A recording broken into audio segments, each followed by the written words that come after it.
Las suturas craneales han sido objeto en los últimos años de la atención tanto de clínicos como investigadores, por diferentes roles que juegan durante su formación como posterior evolución.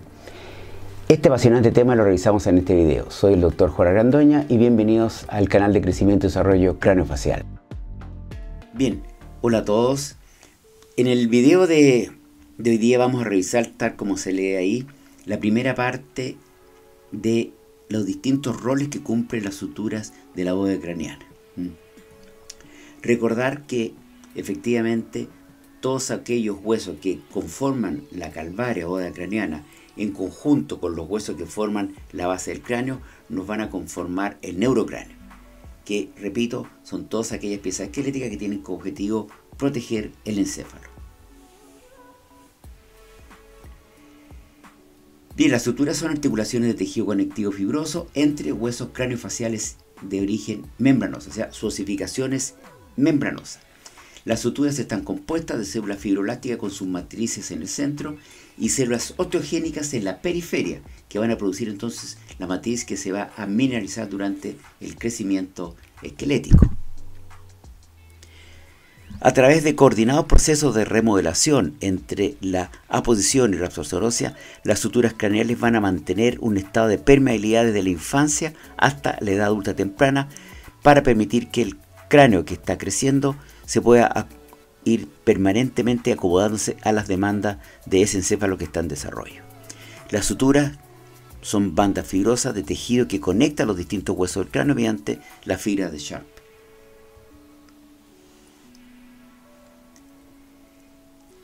En este video y en el próximo vamos a revisar entonces la función de las suturas craneales, que son, por un lado, unir las distintas piezas esqueléticas que conforman la bóveda craneana. Por otro lado, son centros de crecimiento, permiten además la deformación del cráneo facilitando el paso del canal a través del canal vaginal durante el parto, y finalmente son las responsables de transmitir y amortizar las fuerzas fisiológicas que se originan durante la masticación y fuerzas patológicas que se pueden originar, por ejemplo, durante el trauma facial. En este esquema podemos apreciar las distintas suturas que conforman la bóveda craneana. Tenemos la sutura frontoparietal o sutura coronal, tenemos la sutura lamboidea, la sutura escamosa, la sutura occipitomastoidea, sutura temporocigomática, la sutura esfenofrontal, esfenoparietal y la sutura frontocigomática. Desde la parte superior podemos apreciar la sutura frontoparietal o sutura coronal, que acabamos de revisar, la sutura sagital y la que se encuentra en la parte más posterior, que es la sutura lamboidea. En estos dos videos nos vamos a concentrar en aquellas suturas que son relevantes y que son las principales suturas que van a ayudar a conformar esa bóveda craneana, como son la sutura coronal, la sutura sagital, lamboidea y la sutura escamosa.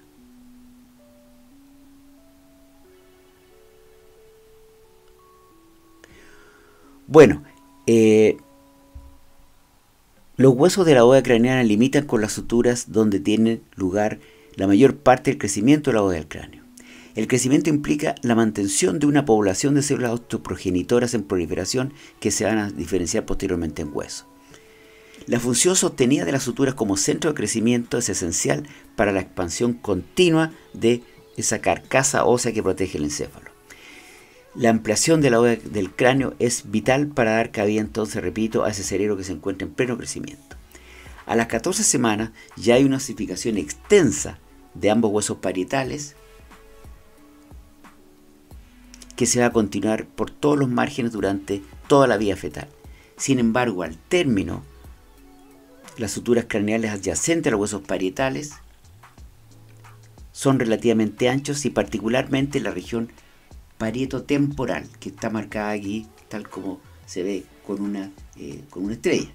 El cráneo humano comienza a formarse entre los días 23 y 26, ¿no es cierto?, después de la gestación, mediante, repito una vez más, una osificación membranosa y derivando sus tejidos tanto del mesodermo paraxial como de la cresta neural. Estas articulaciones fibrosas llamadas suturas entre los huesos del cráneo son más que una simple conexión física. Las suturas también son reservorios de células madre mesenquimáticas. Mientras la sutura está activa o no está fusionada, estas células depositan hueso nuevo para adaptarse a las necesidades del crecimiento craneofacial o remodelación para aumentar la interdigitación. Después vamos a hablar de la interdigitación y su importancia de la sutura en respuesta a diferentes tipos de tensiones. A lo largo de su vida, estas suturas pueden permanecer permeables o fusionarse mediante la sustitución del material fibroso con hueso.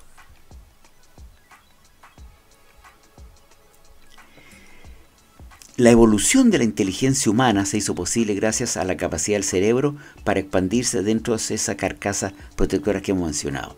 Del mismo modo, el desarrollo de las plenas capacidades mentales del niño en crecimiento dependen de la expansión a largo plazo del cráneo para, repito, permitir el libre crecimiento de la masa encefálica del cerebro. Los procesos de crecimiento de los huesos de la calvaria, formación de suturas e interdigitación están controlados por una compleja interacción entre factores genéticos, bioquímicos y ambientales que van a regular la formación y la absorción ósea durante el desarrollo prenatal y la infancia. Aquí tenemos un esquema que nos muestra, ¿no es cierto?, una representación esquemática de un complejo de una sutura craneal que se encuentra activa. Las células del medio del tejido mesenquimático de la sutura permanecen indiferenciadas durante el desarrollo de la bóveda craneal, mientras que las células cercanas a los frentes óseos osteogénicos se convierten en hueso mediante el proceso, repito una vez más, de osificación intramembranosa. Las suturas no tienen un potencial de crecimiento intrínseco, más bien producen hueso nuevo en los bordes y frentes óseos de la sutura en respuesta a fuerzas externas, siendo el principal agente que nos va a estimular el crecimiento de la sutura el encéfalo. Estímulos y señales surgen del neurocráneo que se encuentra en expansión. Muy poco hueso o retraso en el crecimiento dará como resultado fontanelas muy abiertas o agenesia de la sutura, mientras que por otro lado el crecimiento óseo excesivo o acelerado no va a provocar una obliteración ósea de la sutura, las llamadas craniosinostosis. Los estímulos mecánicos se van a convertir en señales bioquímicas que van a influir en el crecimiento óseo y en la mantención de su permeabilidad de esta sutura. La apoptosis tiene un papel fundamental que nos va a garantizar entonces los dos frentes osteogénicos permanezcan separados. Aquí tenemos el crecimiento de una sutura que se encuentra activa y sus distintos componentes y actores moleculares. Tenemos el centro metótico de la sutura, donde se realiza o se lleva a cabo la apoptosis, la capa de precursores osteoblásticos, los frentes de osificación, ¿no es cierto?, marginal, que son los que vemos acá, el número 3, periodos superficiales o profundos, en el caso, ¿no es cierto?, de las suturas craneales nos referimos a la dura madre, y finalmente el número 6, que nos muestra el hueso que ya se encuentra formado, repito, una vez más por osificación membranosa. Bueno, recientemente se ha demostrado que el mesénquima de las suturas craneales proporciona un nicho de células madre para el crecimiento, desarrollo y reparaciones de lesiones eventuales del cráneo.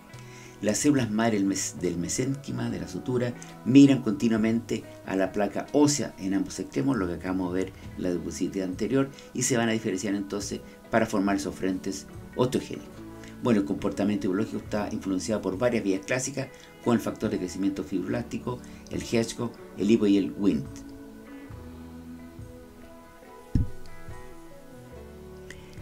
En este esquema podemos ver los factores de crecimiento, de transcripción, receptores y distintos componentes de la matriz celular que se van a expresar durante diferentes estadios del desarrollo de una sutura. Aquí están todos, ¿no es cierto?, los factores de crecimiento, de transcripción.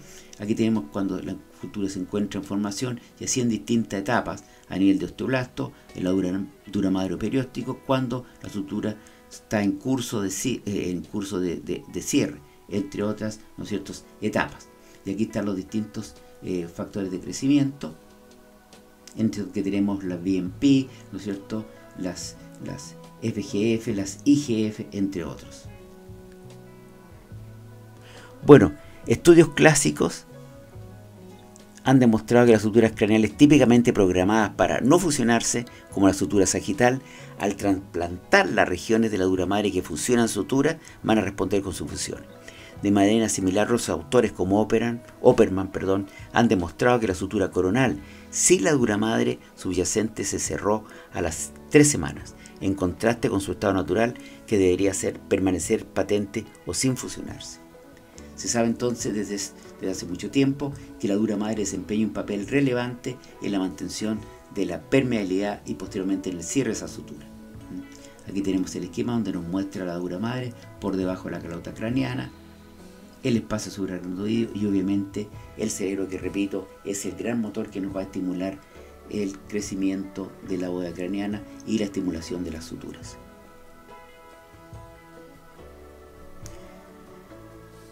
Durante la vida fetal e infancia, los huesos planos de la bóveda craneana entonces se van a encontrar separados por membranas densas de tejido conectivo que van a constituir la sutura. Aquí tenemos una microfotografía, un corte histológico. En este caso estamos hablando de la fontanela anterior del feto de 18 semanas. Podemos apreciar tejido conectivo fibroso denso, de distribución irregular, gran cantidad de fibras colágenas correspondientes a esta fontanela entre dos áreas de osificación a nivel del hueso frontal, donde se ubica esta fontanela. Los puntos de osificación de los huesos de la calota son centrales y luego se extienden hacia la periferia. Se habla mucho que es como una verdadera mancha de aceite que se va extendiendo hacia sus bordes, lo que va a implicar el momento de nacimiento que esos huesos se encuentran articulados entre sí por un tejido conectivo denso, constituyendo entonces la sutura. Aquí tenemos diferentes piezas óseas donde se observa esta separación de huesos que se encuentran unidos, repito, por tejido fibroso, incluyendo la sutura metópica, que anatómicamente se extiende desde el punto bregma, que es la unión del hueso frontal con los huesos parietales, hasta el punto nasion, que va a ser la unión de la espina del hueso frontal con los huesos propios. La sutura metópica, que es la que estamos viendo acá, se cierra normalmente entre los 9 meses y los 2 años. Las suturas no tienen un potencial de crecimiento intrínseco, más bien producen hueso nuevo en los bordes o frentes óseos en respuesta a fuerzas externas, repito una vez más, siendo el principal agente que nos va a estimular esto el crecimiento del encéfalo. Estímulos y señales van a surgir del neurocráneo que se encuentra en expansión. Muy poco hueso o retraso en el crecimiento va a dar como resultado fontanelas muy abiertas o agenesia de la sutura, mientras que al revés, un crecimiento óseo excesivo muy acelerado va a provocar obliteración ósea de esta sutura, las llamadas craniosinostosis. Los estímulos mecánicos se convierten en señales bioquímicas que van a influir entonces en el crecimiento óseo y la mantención de la permeabilidad de esa sutura. Bueno, aquí tenemos un esquema que nos muestra una sutura que está activa, que está sometida a estiramiento por el crecimiento del encéfalo, y vimos las distintas zonas, ¿no es cierto?, que la conforman. Mitosis en la zona 1, ¿no es cierto?, de fibroblasto que se encuentra en el borde de la sutura, osificación membranosa directa, producto de la acción de los osteoblastos, la formación ósea, la región central de la sutura, donde lo habíamos visto ya, se van a localizar la apoptosis, que va a ser fundamental para la mantención de la separación de esta sutura. Fibras de colágeno a nivel donde está el punto 5, con células fibroblásticas jóvenes que van a conformar la teca fibroperióstica, y finalmente los tegumentos, ¿no es cierto?, como la piel. Bien, la sutura metópica, que es la que vemos acá, este es un tacto de un recién nacido, usualmente desaparece, como dijimos anteriormente, aproximadamente en forma completa ya al segundo año de etapa postnatal. Sin embargo, esta sutura, en menor porcentaje obviamente, puede persistir durante toda la vida. Bien, aquí tenemos un esquema que nos muestra, ¿no es cierto?, un cráneo de un feto donde la gran separación que va a caracterizar las suturas en esa etapa, en esa época. Aquí tenemos el encéfalo que está en plena expansión y que va a ser, repito una vez más, el gran estimulante del crecimiento de la sutura y el desarrollo de la base del cráneo. Recordemos que el cráneo, que es el que vemos acá junto con, ¿no es cierto?, los globos oculares, son las dos vísceras que tempranamente van a terminar su crecimiento. Por eso que todos los niños, yo creo que lo he mencionado en otros videos, son cabezones y tienen un ojo sumamente grande en relación a la proporción con el viscerocráneo, con el resto de la cara. Y eso, repito, porque estas dos vísceras terminan muy precozmente, más tempranamente con esta estructura, lo que hace su crecimiento final. Bueno, de acuerdo a algunos investigadores, en realidad, el cerebro en crecimiento no empuja los huesos hacia afuera, esa es una teoría, ya que esto crearía una fuerza de compresión insostenible en los tejidos osteogénicos que además están altamente vascularizados. Más bien, cada hueso plano es suspendido con las fuerzas de tracción existentes dentro de un cabestrillo formado por fibras colágenas asociadas a las capas periósticas internas, el caso de las meninges, y externas, que sería la piel. A medida que estas membranas crecen en dirección ectocraneal, o sea, ¿no es cierto?, hacia la parte externa de la bóveda craneana y especialmente por delante del cerebro que está en expansión, los huesos entonces son arrastrados con ellos y así son desplazados. Bueno, la osificación de la calota craneana comienza aproximadamente entre el día 23 y 26 después de la gestación. A medida que crecen los hemisferios cerebrales y cerebelosos, los huesos de la calvaria son llevados hacia afuera en parte por las meninges en expansión, cuya capa externa es osteogénica y responsable entonces de la producción o de originar la tabla externa de cada uno de estos huesos planos. El hueso parietal, la osificación membranosa, se osifica a partir de un solo núcleo central que vemos acá. Este es un esquema modificado a partir del libro de Lachman. Aquí vemos el hueso parietal, cómo se están formando las espículas óseas, y repito, se habla mucho como una verdadera mancha de aceite que se comienza progresivamente a expandir hacia su periferia. Tenemos también el hueso frontal y el hueso occipital, que recordemos es un hueso mixto desde ese punto de vista.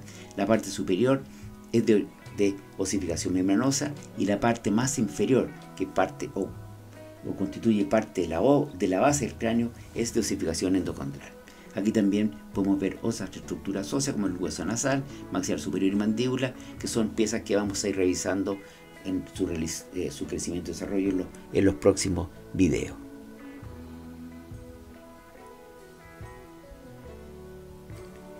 Aquí tenemos una vista lateral de un embrión y posteriormente feto a la 8ª semana, 9ª y 10ª semana, donde vemos lo mismo, cómo a nivel del frontal comienza a expandirse progresivamente hacia la periferia, esta zona donde empieza a producir la osificación de este hueso. Lo mismo pasa con el hueso parietal, y que tiene un único centro de osificación primario, y el hueso occipital, que lo había mencionado ya, su parte superior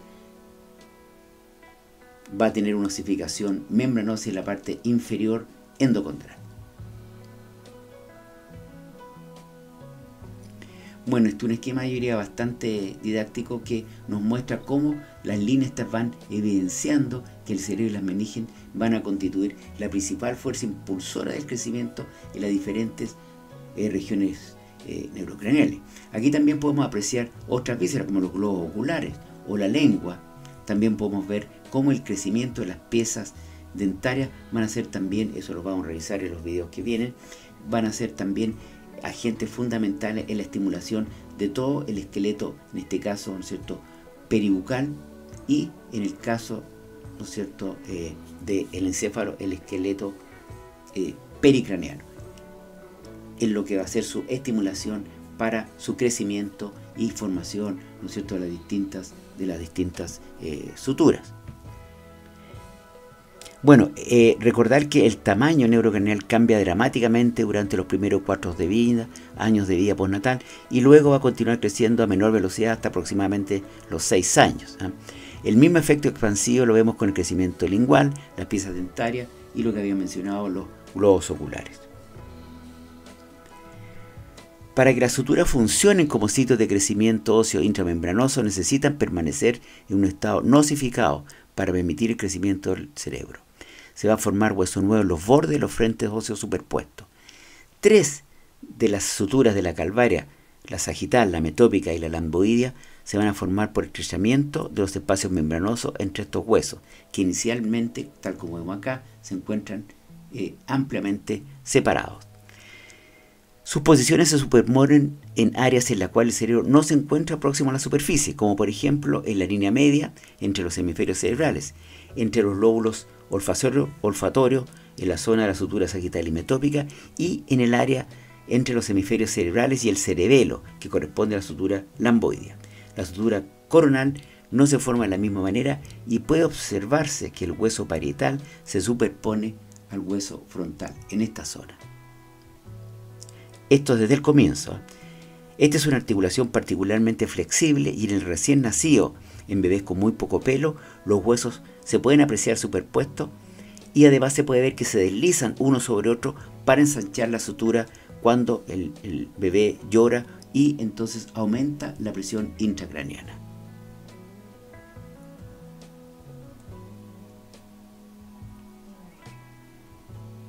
Bueno, además de ser centros de crecimiento, las suturas que van a responder a la presión del encéfalo, estas suturas también van a responder a otros estímulos como la aplicación de fuerzas ortopédicas, que es lo que estamos viendo acá, ¿no es cierto?, en este esquema, como es una máscara de tracción frontal, y que vamos a analizar un poco más extensamente en el próximo video.